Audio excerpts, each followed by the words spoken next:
Bonjour à tous et à toutes, je suis ravie de vous retrouver pour cette vidéo, les 4 saisons du cycle féminin. Avant toute chose, n'hésitez pas et surtout n'oubliez pas de vous abonner pour aussi activer les notifications et recevoir l'info quand je publie une nouvelle vidéo. Donc aujourd'hui la vidéo elle va être consacrée à découvrir les 4 saisons, les 4 temps du cycle féminin et comprendre du coup, d'autant plus sa nature cyclique et être plus en conscience et aussi avoir une forme de puissance et de connaissance sur soi. Donc, je vous invite à me dire en commentaire s'il y a d'autres sujets que vous voulez que j'aborde autour de la santé des femmes, de la naturopathie. Cette vidéo, elle n'est pas sur la symptothermie, je ne vais pas évoquer physiquement ce qui est possible d'être observé, ce fera l'objet d'une prochaine vidéo si jamais ça vous intéresse. Et surtout, petit disclaimer avant de commencer, je vous invite chacune vraiment à vous dire que c'est générique ce que je dis, que en consultation, j'invite aussi les femmes à prendre conscience de leurs 4 phases qui peuvent être un petit peu différentes d'une femme à l'autre. Et puis moi, ce que je vais vous dire en termes de symptômes, de choses qui peuvent se passer dans le corps, ce sera peut-être différent de vous. Donc très important. Également, je vais donner des conseils alimentaires sur un petit peu les chaque phase du cycle, mais c'est pareil, si on a une pathologie type SOPK, endométriose, des règles abondantes, de l'acné, des soucis digestifs, ce sera pas forcément assez poussé si vous voulez par rapport à ce que vous avez besoin. Donc cette vidéo, elle va être articulée en 4 temps. On va voir chaque saison et à chaque fois hormonalement ce qui se passe, énergétiquement, psychologiquement, comment ça travaille aussi, qu'est-ce qu'on peut se dire là-dessus. Et enfin, je vous donnerai un peu mon mantra, qu'est-ce que vous pouvez un petit peu vous répéter dans ces différentes phases. Donc voilà, on commence avec l'hiver.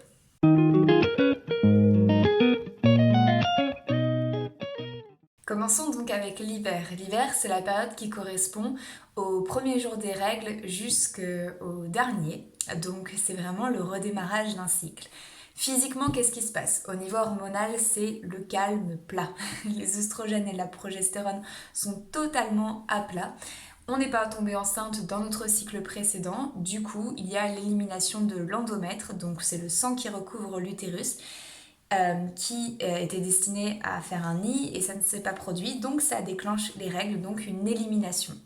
Forcément, c'est une période aussi de repos intense, de fatigue, puisque on a besoin d'éliminer. Donc, on considère l'utérus d'ailleurs en naturopathie comme le sixième plutôt émonctoire, hein, en tout cas un organe d'élimination secondaire. Donc en fait, c'est vraiment aussi un moment et une forme de détox pour le corps.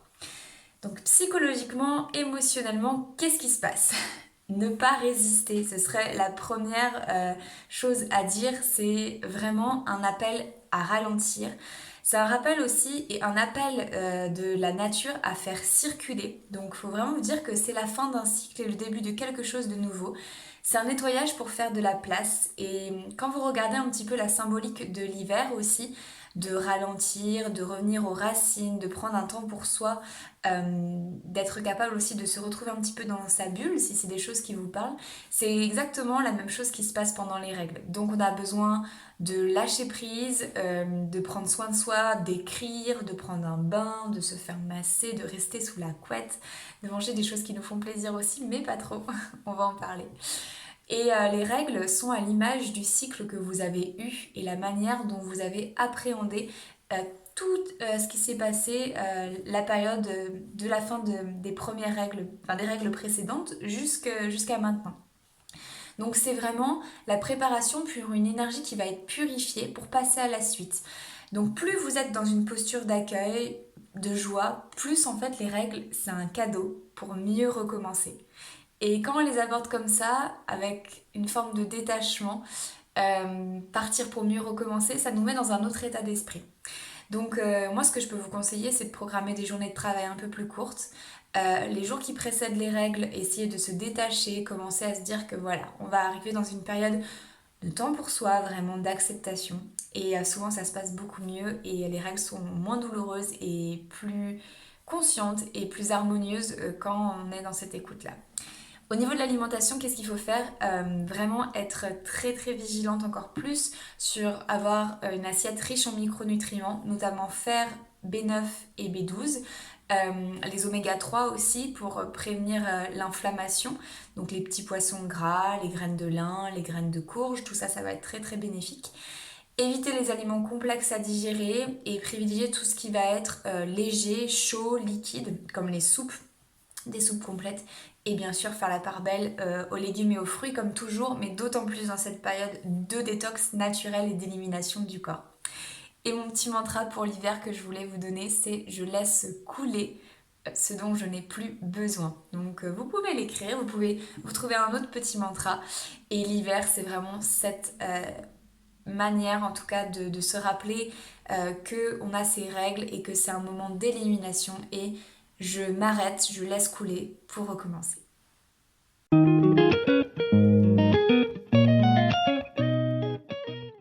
Continuons avec le printemps. En général, on adore le printemps. C'est la phase du renouveau. Donc, biologiquement, c'est la phase folliculaire du cycle. Donc, c'est une phase qui est très différente d'une femme à l'autre, qui peut être très longue ou plus courte. Et justement, on va avoir une importance de comprendre un petit peu ce qui se passe. Donc, physiquement, qu'est-ce qui se passe? C'est la machine qui redémarre. Donc, le corps se remet à sécréter notamment de l'œstrogène pour stimuler la maturation d'un ovule dans l'éventualité de l'ovulation qui va se présenter bientôt. Et l'endomètre, du coup, prolifère aussi, se reconstruit, les tissus mammaires aussi. Donc c'est une période où les femmes ont généralement un peu plus d'énergie. C'est vraiment cette vision du moteur qui redémarre. On est dans une phase un petit peu d'audace, d'action, une période où on peut lancer des projets. C'est vraiment un starter. C'est aussi un temps de créativité, de danse, de rire, de joie. On se sent vivante. Et c'est vraiment le moment d'imaginer des choses pour la suite, mais attention, il y a vraiment ce truc de se dire aussi que je me donne aux autres, mais je continue à garder cet enseignement de l'hiver de prendre du temps pour moi. C'est plutôt une phase de transition, on a planté une petite graine, donc on la fait vivre avec l'énergie, la joie, les rencontres, mais on prend soin de soi. C'est peut-être la période où il faut prendre le plus soin de soi, c'est vraiment la période où le sommeil, l'activité physique, l'alimentation vont être des vecteurs importants de l'équilibre de l'ensemble du cycle. Et on amorce tout le reste en fait avec la saison du printemps. Et on dit que souvent la nature nous donne à voir au printemps. Il y a les bourgeons, il y a les oiseaux, il y a plein de choses qui se réveillent. Et en fait nous c'est un peu pareil, on peut donner à voir, mais on veille toujours sur nous. D'un point de vue de l'alimentation, on va faire la part belle aux protéines végétales et animales pour éviter les pics d'insuline, l'hypoglycémie, vraiment réguler le taux de sucre dans le sang. Donc on va faire aussi la part belle encore aux glucides complexes, pour avoir une énergie, une prolifération des tissus, en fait être en pleine forme.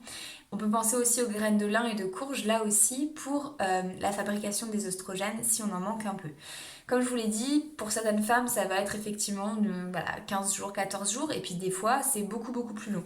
Donc cette phase folliculaire, c'est souvent celle qui peine un petit peu à être régulière quand on a des dysfonctionnements du cycle. Donc si c'est votre cas, bien sûr, n'hésitez pas à consulter. Mais en tout cas, le printemps, c'est ce regain d'énergie avec un petit bémol. Attention, on continue à regarder à l'intérieur de soi, on ne s'épuise pas, on ne donne pas tout d'un coup et on prend le temps. Le petit mantra du printemps, justement, je prends le temps de m'ouvrir.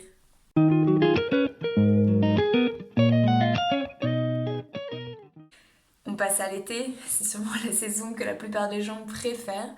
C'est ce qui correspond physiquement à notre phase ovulatoire, donc c'est les quelques jours avant, pendant, autour de l'ovulation, souvent avant jusqu'au pic. Donc physiquement, qu'est-ce qui se passe? Vos hormones, elles sont au max, en tout cas les oestrogènes. Donc le corps sécrète un pic de LH et cette hormone-là, elle favorise l'ovulation justement. Et c'est le fait que l'ovule va pouvoir sortir de l'ovaire parce qu'il est mature, parce qu'il est prêt. Donc c'est là qu'on est la plus féconde aussi. Et souvent la libido est aussi à son max. Encore une fois, c'est des conseils génériques. C'est pas forcément le cas chez toutes les femmes, je le reprécise. Donc la libido, elle est aussi liée à une montée de la testostérone, donc aussi d'une autre hormone. Au niveau même physique, vous avez d'autres choses qui se passent. Souvent les cheveux sont galbés le grain de peau s'affine, vous vous sentez bien, vous vous sentez belle si on peut dire ça, en tout cas vraiment ouais, plus rayonnante. Et d'ailleurs, enfin, psychologiquement, émotionnellement, qu'est-ce qui se passe? On voit qu'on est plus dans la communication, dans le plaisir, dans la bienveillance, dans la vitalité aussi de manière générale. On a envie d'aller vers l'autre. Alors sexuellement parlant, on a envie d'aller vers l'autre, mais on a envie d'aller aussi vers les autres, nos proches, prendre la parole en public. On se sent plus à l'aise émotionnellement, plus stable, plus flexible aussi. Et on a envie de passer du temps avec ses proches, de pratiquer une activité physique, de présenter des nouvelles idées au monde.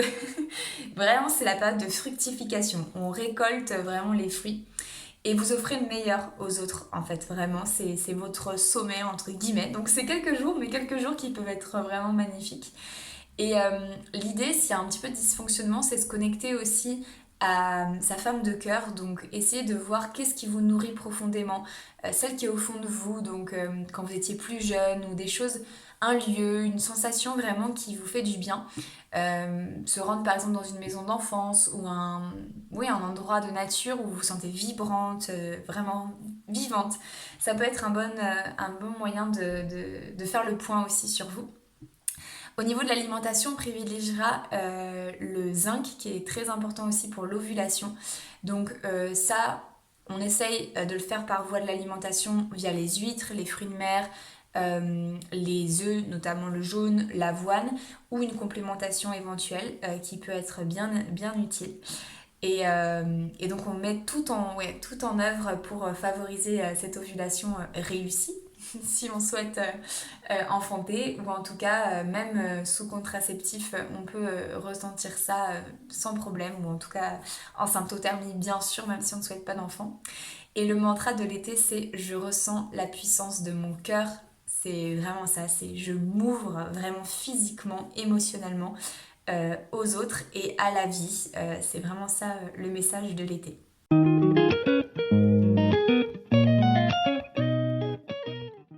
Et enfin, terminons par l'automne. L'automne, c'est la période lutéale, donc c'est la période qui va de l'ovulation jusqu'au début des règles. Physiquement, qu'est-ce qui se passe? La progestérone, donc l'autre hormone féminine, est très présente. Son rôle, c'est d'éviter que les règles n'arrivent trop tôt si jamais il y a un ovule fécondé, donc de sorte à favoriser la grossesse, bien sûr. Et la progestérone, elle permet aussi d'éviter le symptôme prémenstruel, vraiment le syndrome prémenstruel. Donc, si grossesse il y a, la progestérone restera élevée, et sinon, la progestérone et les œstrogènes vont baisser drastiquement jusqu'à déclencher les règles. Donc c'est pour ça que c'est une période un petit peu compliquée hormonalement, parce qu'il y a pas mal de bouleversements. Euh, Également aussi, on va avoir des seins qui vont grossir sous l'effet de la progestérone. On va peut-être aussi avoir un sentiment d'avoir un sommeil plus lourd, d'un ventre moins plat parce qu'on fait de la rétention d'eau. Tout ça, c'est des symptômes qui peuvent être liés à la progestérone et du coup à cette phase lutéale. Donc c'est une phase un peu compliquée, un peu plus compliquée. Mais on peut aussi la voir de manière très positive. En fait, c'est un repli intérieur. On commence à décroître. C'est sûr qu'il y a une grosse chute hormonale après l'ovulation et on est parfois dans une émotivité. Mais l'émotivité, elle n'est pas censée être exacerbée non plus. Donc le message, c'est commencer à vous écouter. Les émotions ont un message aussi à vous dire et c'est une phase d'intuition, de créativité en fait. Donc on peut être plus nerveuse avec une baisse d'énergie, mais c'est aussi une période qui est intéressante du coup pour faire du tri, ranger, laisser peut-être se perfectionner un projet, se retrouver seul, repousser les grandes décisions à plus tard.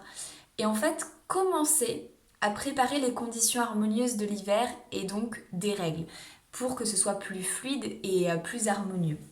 Donc le fameux syndrome prémenstruel n'a pas lieu si on se détache en conscience de tout ça, si on prend conscience aussi de ces blocages éventuels et qu'on se dit voilà où j'en suis. C'est un peu la préparation au bilan aussi qu'on peut faire pendant l'hiver de son cycle.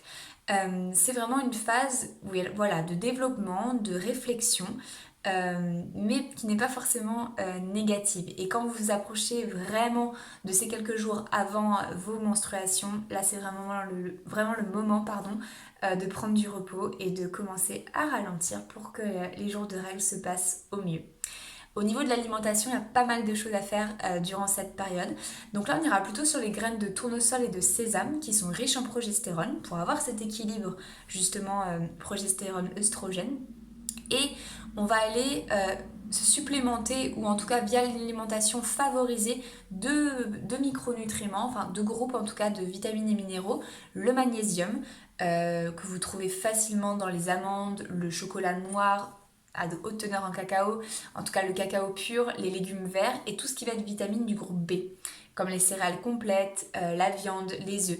Tout ça, ça va favoriser l'élimination de l'excès d'œstrogène qu'on a pu avoir précédemment avec l'ovulation et favoriser ce ratio d'équilibre œstrogène-progestérone pour avoir un cycle, encore une fois, le plus harmonieux possible, dans une durée qui est conventionnelle, mais encore une fois, ça pourrait être l'objet d'une autre vidéo. Et en tout cas, s'assurer des meilleures conditions possibles pour aller jusqu'à l'écoulement et donc jusqu'aux menstruations. Le mantra de l'automne, c'est j'écoute mon intérieur. Donc merci beaucoup pour avoir visionné cette vidéo, j'espère qu'elle vous aura plu, qu'elle vous aura donné quelques petites informations utiles. Je vous mettrai 2-3 références en barre d'infos de livres intéressants sur le sujet. Moi c'est quelque chose que j'explore à titre individuel depuis peu, alors là enceinte c'est un peu plus compliqué, mais vous je vous invite vraiment à le faire. C'est un travail que je fais avec mes clientes dans l'accompagnement au féminin que je propose. Et en tout cas, je vous invite vraiment à être à l'écoute et voir s'il y a dysfonctionnement, parce que c'est aussi en regardant tout ça qu'on se connaît plus. Et n'hésitez pas, en tout cas, si vous avez des questions, n'hésitez pas à me dire en commentaire les sujets que vous voulez voir abordés prochainement. N'oubliez pas de vous abonner à ma chaîne et je vous souhaite à tous et à toutes une excellente journée ou soirée. Prenez bien soin de vous et observez-vous pour vous connaître davantage. C'est vraiment une formidable aventure que d'être en vie, que d'être une femme et de découvrir sa nature cyclique. À très bientôt.